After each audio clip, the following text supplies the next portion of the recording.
The Cold War is full of near misses and plenty of what-ifs. Some of these are very well known and frequently debated, whether in online forums or over a drink or two at your local. Of course, many other events are not as widely acknowledged. One of the more significant of these Cold War moments occurred in 1986 as the leaders of the USSR and United States met in Reykjavik, Iceland, and very nearly agreed to find a path towards the total abolition of nuclear weapons. Practicality of implementation aside, the leaders of the world's two most heavily armed superpowers announcing a goal of total nuclear disarmament would have had seismic repercussions. So why did this not come to be? Well, it's a complicated and nuanced story, and as your host, David, today we are going to talk about the what if that is the 1986 Reykjavik Summit. This is the Cold War.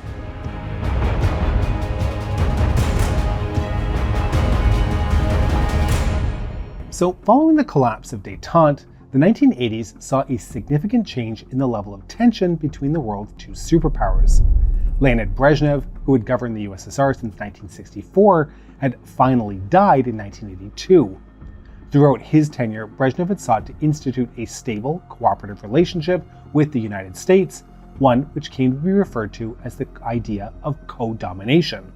That's the idea where the USSR and the United States would govern their spheres of influence and work directly as superpowers to resolve mutual problems.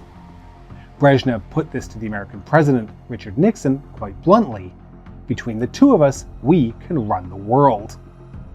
Even the deeply pragmatic Nixon was skeptical of the condominium, and he was not alone in the skepticism. A broad segment of American society viewed the USSR as an existential threat. And then, in 1980, one of the people most well known for a career as an anti-communist crusader was elected to the US presidency, namely former governor of California and B-list actor Ronald Reagan.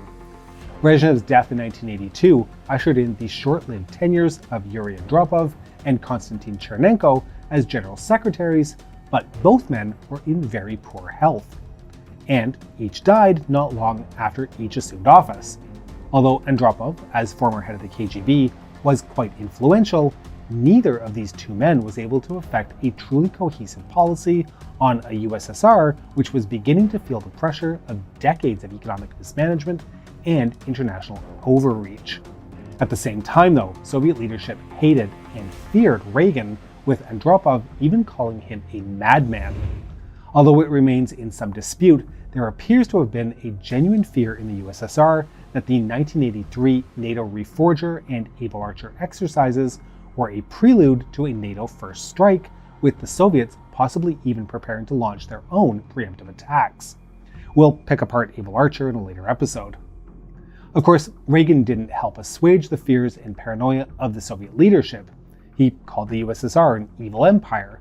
He was caught by a radio station making a joke that he had, quote, signed a law to ban the USSR and that we begin bombing in 5 minutes. Reagan authorized naval exercises into the Sea of Okhotsk, international waters, but very much a Soviet lake. Perhaps most alarming to the USSR leadership was the announcement in 1983 of the Strategic Defense Initiative, a space-based missile defense system that threatened the balance of terror on which mutually assured destruction rested. Dubbed Star Wars by the media, SDI was described by Reagan as the means of rendering these nuclear weapons impotent and obsolete. The Soviets, however, saw it as a way to neutralize their deterrent and tilt the balance of power in the favor of the United States. Thus, in 1985, when the new Secretary General, Mikhail Gorbachev, came to power, it's not an exaggeration to say that the world was at a heightened state of tension. Yet, in an interesting twist of fate, it turns out that Reagan was not necessarily the dedicated warmonger the Soviets believed him to be. Although many of Reagan's policies were at the time, and remain, deeply controversial, Reagan on a personal level had a deep dislike of violence and conflict. While he would support what he felt were just causes, such as the very controversial Contra rebels, Reagan was not eager to start a war with the USSR despite the bellicose saber-rattling of his first term. Interestingly, this shift was partially prompted by Reagan screening the 1983 television movie The Day After, portraying the possible after effects of a nuclear exchange between the United States and the Soviet Union, like a really sanitized version of Threads. Reagan wrote in his diary that the film was, quote, very effective and left me greatly depressed. Thus, Reagan began to put out feelers to the USSR, but faced the problem of Soviet leaders dying in quick succession due to the Soviet gerontocracy. Gorbachev's election, however, seemed to be a shift away from this, and Reagan sent Vice President Bush, who was attending the funeral of Konstantin Chernenko, a personal letter addressed to Gorbachev. As you assume your new responsibilities, I would like to take this opportunity to underscore my hope that we can, in the months and years ahead, develop a more stable and constructive relationship between our two countries. Our differences are many, and we will need to proceed in a way that takes both differences and common interests into account in seeking to resolve problems and build a new measure of trust and confidence. But history places on us a very heavy responsibility for maintaining and strengthening peace, and I am convinced we have before us new opportunities to do so. Gorbachev was encouraged by the letter and, after discussions with both his advisors and the Politburo, agreed to meet Reagan in Geneva only 2 months after assuming his post. The summit in Geneva didn't result in any formal agreements relating to nuclear weapons, but it did allow the two men to get the measure of one another and find areas of common interest. Gorbachev outlined the Soviet position that SDI was seen as a threat and that the USSR could not negotiate unless the US agreed to a reduction in strategic weapons. Reagan, for his part, defended the program as necessary should a madman gain access to nuclear weapons. But importantly, both men were open to reducing nuclear weapons. As Gorbachev later remarked, the summit was vital. We viewed the Geneva meetings realistically without grand expectations, yet we hoped to lay the foundations for a serious dialogue in the future. Perhaps an underappreciated aspect of the summit was that it served as the foundation of Gorbachev and Reagan's warm personal relationship.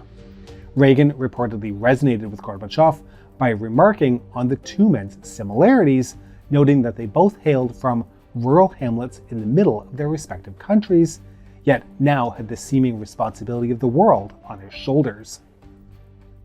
Many years later, the noted historian Vladislav Zubok would record that in his twilight, a disillusioned Gorbachev would remark Reagan was the only American president who had never misled him. Reagan and Gorbachev next met in October of 1986. Gorbachev proposed the meeting with Reagan in a personal letter delivered in September. The goal was to lay the groundwork for a more substantive meeting to be held in Washington in early 1987.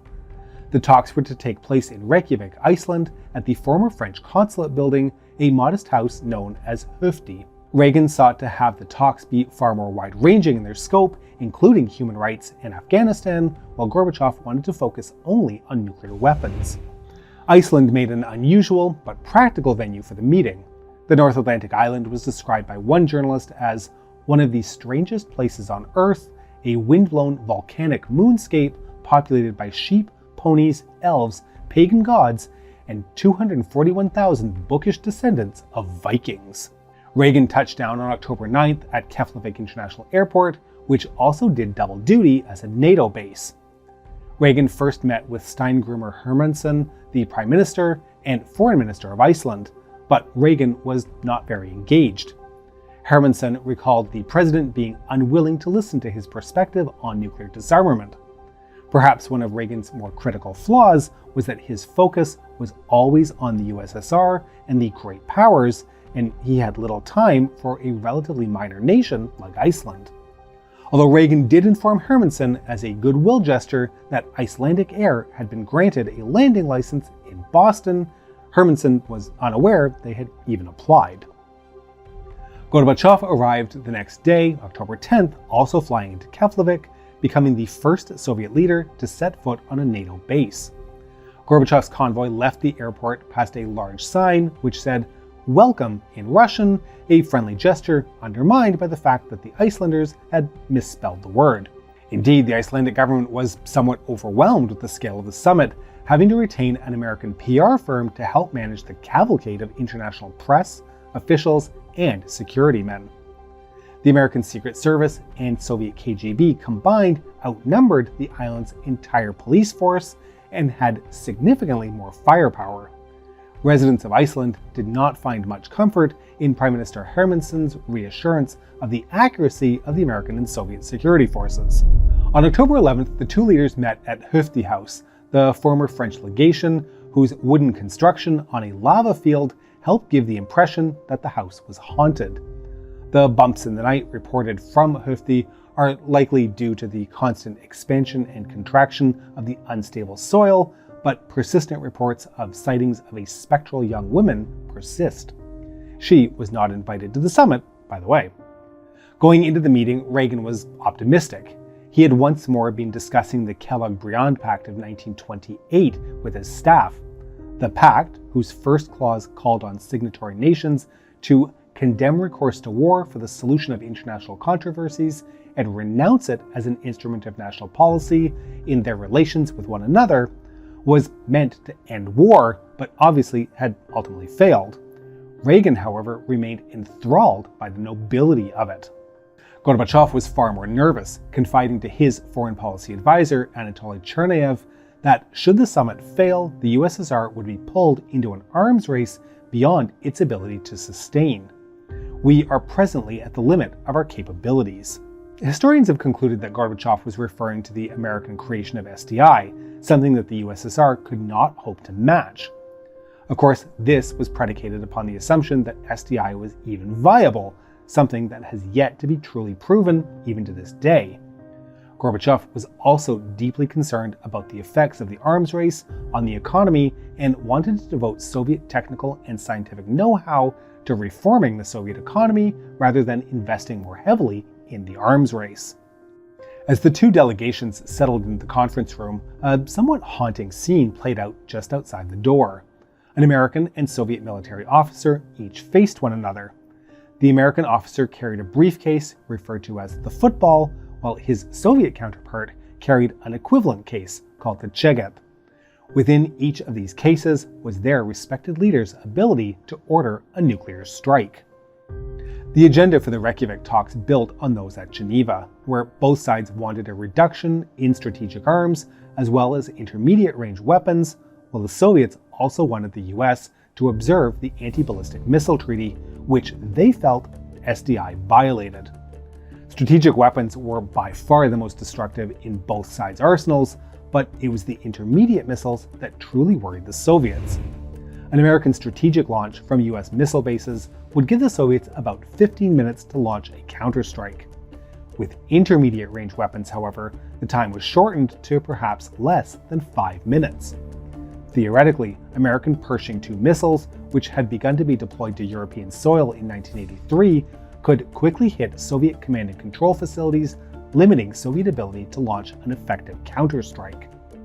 The Soviet insurance against this was its ballistic missile submarines, which patrolled the Atlantic, shadowed by American attack subs as they slipped past the Greenland-Iceland-UK gap into the open ocean. Early in the negotiations, the Soviets made a major concession, agreeing to drop the question of the UK and French forces from the discussion. Keep in mind that the Soviets never had a firm grasp on the idea that American allies, even the French, weren't under the direction of Washington, the same way that Warsaw or Budapest were directed by Moscow. French and British nuclear forces were modest, but still powerful, and that the Soviets agreed that these nuclear arsenals would be left to the wayside for the rest of the conference should be seen as a major concession. Reagan also proposed SDI be tested exclusively in laboratories, but not outside of them. Reagan also offered to share any SDI technology which was developed with the world. But Gorbachev would remain unconvinced. Still, the first session at Hofdi yielded some key insights. Both sides were prepared to cut their strategic arsenals. The question was, by how much?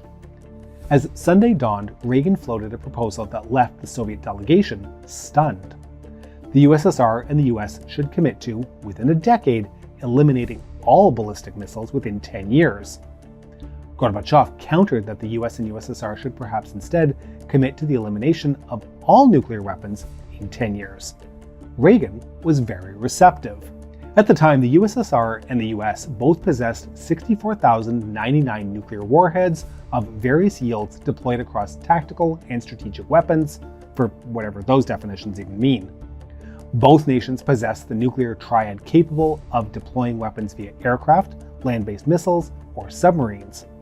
A mere fraction of either nation's arsenal could render the Earth uninhabitable, or to such a state where the living would envy the dead. Could the superpowers really eliminate all weapons within 10 years? Well, to be honest, it was doubtful. After all, the USSR and the US were not the world's only nuclear powers, and total disarmament would require a consistency of policy neither side could realistically maintain. Yet those who were present, especially US Secretary of State George Shultz, noted that Reykjavik had a deep effect on both sides. Removed from the bureaucracies, the principal leaders of both superpowers shared a short period of professional commiseration and humanization. The military representatives recognized a nuclear war could not be won.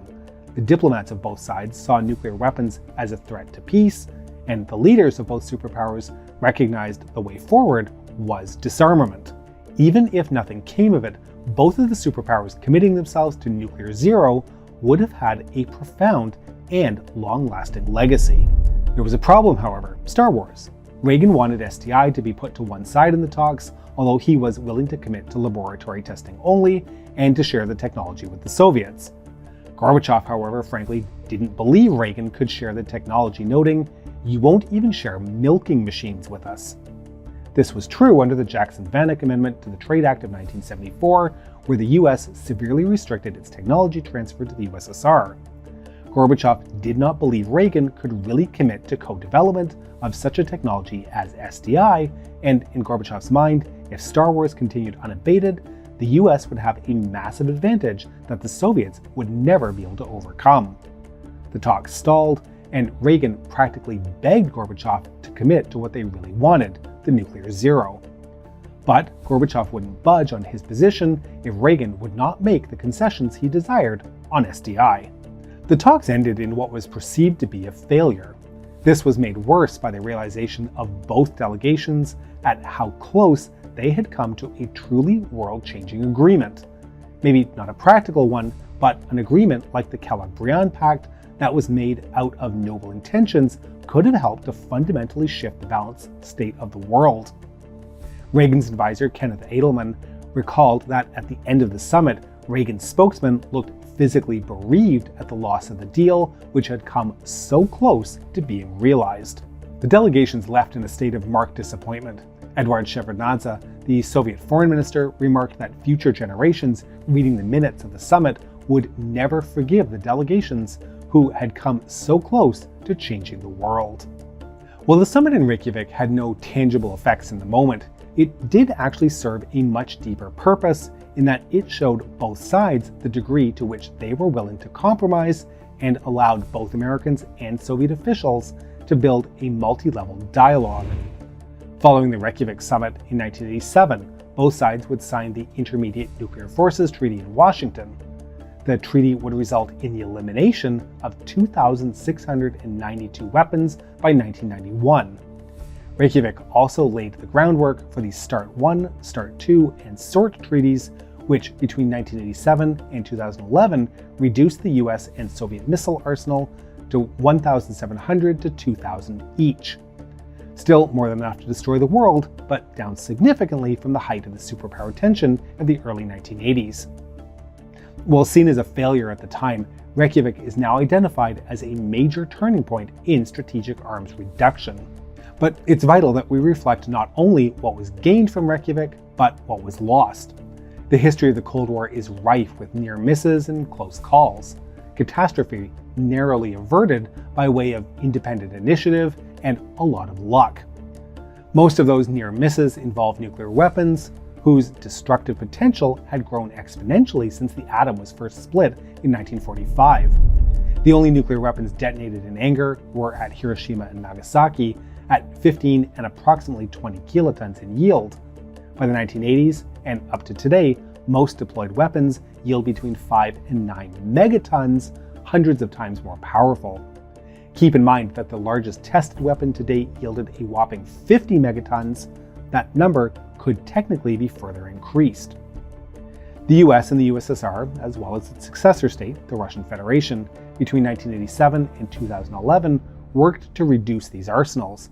But that legacy is being undone. The INF Treaty ended in 2019 when the US withdrew. Organizations such as SIPRI and Plowshares warned the world is entering a new arms race. What was truly lost at Reykjavik was what looks like an increasingly singular moment, when the leaders of the world's two superpowers could publicly commit to ridding the world of nuclear weapons. Instead, the progress that was made at Reykjavik is slowly being undone, and the world is becoming a much more dangerous place as a result. The legacy of the Cold War looms large, and the atomic sword of Damocles once again hangs over us all.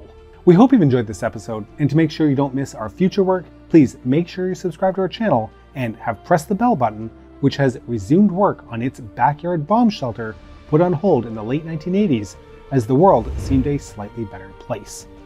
Please consider supporting us on Patreon at patreon.com/thecoldwar or through YouTube membership. We can be reached via email at thecoldwarchannel@gmail.com.